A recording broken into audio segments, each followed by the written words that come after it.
The Western Uwan Islands. Then 5 minutes major earthquake later something unexpected occurred as the GR began to rapidly shake back and forth. A major magnitude 7.0 megathrust earthquake had just struck 417 kilometers or 259 mi to the south of the volcano at the subduction zone between the Pacific and Octos plates as the ground shook for approximately 20 seconds, moving by as much as 1.7 meters or 5.6 feet. Pieces fell off of some buildings, some water heaters were damaged, and portions of Kaka's largest city were left without clean drinking water due to damage to infrastructure. A tsunami warning was then issued with initial warning suggesting wave heights of 30 to 100 centimeters. While a tsunami did end up striking several areas, it was far smaller, only reaching a height of 2.5 millimeters. So as a result, the tsunami warning was cancelled, and yet absolutely no changes occurred at the still erupting Shiveluch Volcano eruption timeline. By the time the earthquake had struck, shit had already been erupting for 10.5 hours, with the two events being completely unrelated to each other. So no, despite what several news outlets are claiming, the earthquake did not trigger Shet to erupt. Also, for a large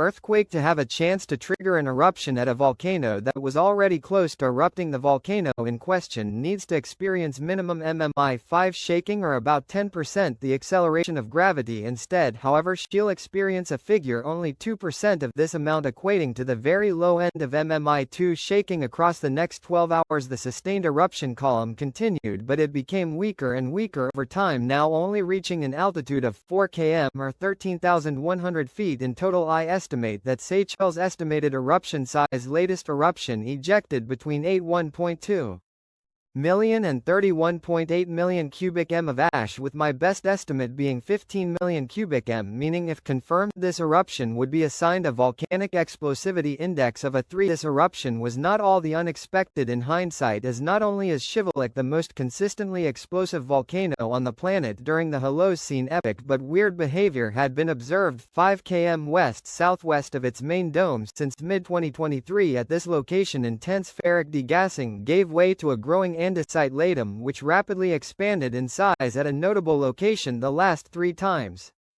Prior Karen eruptions, a latum grew in this very spot. Each individual dome was associated with a major V3 or V4 eruption, and yet although Shet typically produces dozens to hundreds of medium-sized explosions every year, it had not produced a single explosion since July 28 of 2023, with the Ken's volatiles being removed at shallow depth due to their prior degassing events. Thus over the next 387 days deeper volatiles migrated to the surface and built in pressure underneath the viscous kenome until it broke overlying rock, creating the major eruption we just observed. In other words, almost a year's worth of magma was erupted